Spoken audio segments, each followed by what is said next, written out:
আসসালামু আলাইকুম ওরহমতুল্লাহ। সুপ্রিয় দর্শকবৃন্দ, আজকে হাজির হয়েছি কিভাবে হাজিরা দেখতে হয় সেই আমল নিয়ে আপনাদের সামনে হাজির হয়েছি। আপনারা অনেকে রিকোয়েস্ট করেছেন যে হুজুর, আমরা কিভাবে হাজিরা দেখব বা কিভাবে আমরা জানতে পারবো তত্ত্বগুলি, সেই একটা ভিডিও বানিয়ে আমাদের সামনে হাজির করুন। তাই সেই ভিডিওটি নিয়ে হাজির করেছি। ভিডিওটি স্কিপ না করে সম্পূর্ণ দেখবেন এবং আপনি যদি আমাদের চ্যানেলে নতুন হয়ে থাকেন তাহলে সাবস্ক্রাইব করে পাশে থাকা লাল বেল আইকনটি অল করে দিন, যেন পরবর্তী ভিডিওর নোটিফিকেশন সবার আগে আপনার কাছে চলে যায়। চলে যাচ্ছি মূল ভিডিওতে। প্রিয় বন্ধুগণ, এই হাজিরা দেখার জন্য অনেক উপায়ে হাজিরা দেখা যায়।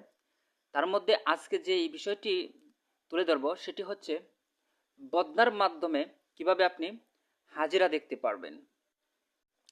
এর জন্য আপনাকে প্রথমেই একটা এই খাস অথবা পিতলের একটা বদনা লাগবে। তো আমার কাছে পিতলের কোনো বদনা নাই, আমি সংগ্রহ করতে পারি নাই।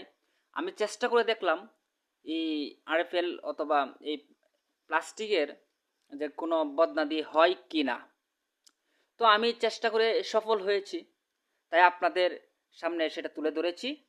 আজকের পর থেকে ইনশাল্লাহ কবিরাজের কাছে যেতে হবে না, আপনি সেটা বলতে পারবেন।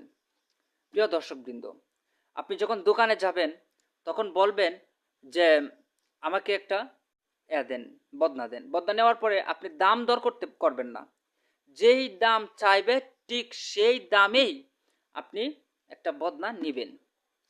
নেওয়ার পরে আপনি লক্ষ্য করে দেখুন, এই যে অপশনটা আছে, যে এই অপশনটা চতুর্দিকে, মানে চারটার জায়গায় চারটা তার নাম লিখতে হবে। এইখানে একটা, এইখানে একটা, তারপরে এইখানে একটা, এইখানে একটা, মোট কথায় এদিকে দুইটা, এদিকে দুইটা, মানে চারটা ফেরেশতার নাম লিখতে হবে।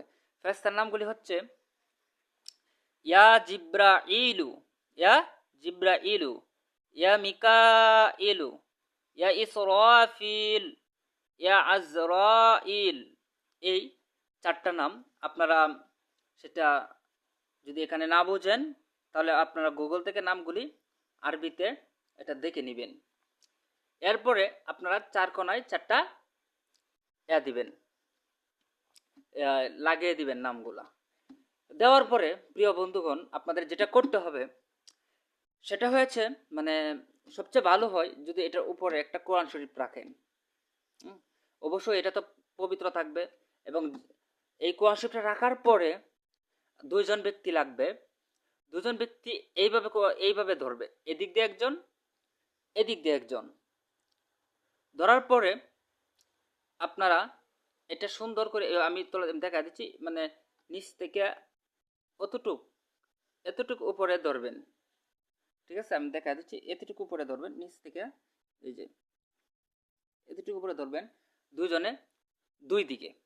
ধরার পরে এখানে একটা কথা মনে রাখবেন, আপনি যে বিষয়টা দেখতে চান বা যে বিষয়টা জানতে চান, যে এই বিষয়টা কি হবে বা কে চুরি করেছে, অথবা এই কাজটা দ্বারা আপনি করলে সফল হবেন কিনা, এরকমভাবে আপনি নিয়ত করবেন। করার পরে কোরআন শরীফটা রাখার পরে যখন তুলবেন, দুইজন দুই দিকে ধরবেন, বা এই রোগকে কি, এই রোগ হয়েছে কিনা, বা এই জাদু করা হয়েছে কিনা, জিন আছে কিনা, এরকমভাবে আপনারা এটা জানতে পারেন।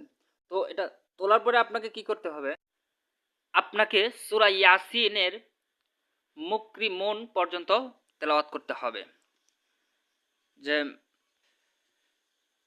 বিমা গফর আলী রব্বি ওয়া জালানি মিনাল মুকরামিন, এই পর্যন্ত পরে আপনাকে ফু দিতে হবে। তারপরে যদি আপনার কথার সাথে মিলে যায়, আপনি জিজ্ঞেস করলেন লোকটার কি জাদু হয়েছে, তখন এটা কি করবে, এইভাবে একটা ঘুরান মারবে। কি করবে, এইভাবে ঘুরান মারবে। যদি না হয় তাহলে স্থির থাকবে। আপনারা কি করবেন, নাম লিখে, যে লোকটার পরীক্ষা করছেন সেই লোকটার নাম ঠিকানা লিখে এই বদনার ভিতরে রেখে দিবেন। ইনশাল্লাহ এতে আপনারা জানতে পারবেন। প্রিয় বন্ধুগণ, ভিডিওটি যদি ভালো লাগে অবশ্যই লাইক, কমেন্ট, শেয়ার করতে ভুলবেন না। আর নিত্য নতুন আমল পেতে আমাদের চ্যানেলটি সাবস্ক্রাইব করে পাশে থাকা বেল আইকনটি অল করে দিবেন। সকলেই ভালো থাকবেন, সুস্থ থাকবেন। আসসালামু আলাইকুম ওয়া রাহমাতুল্লাহ।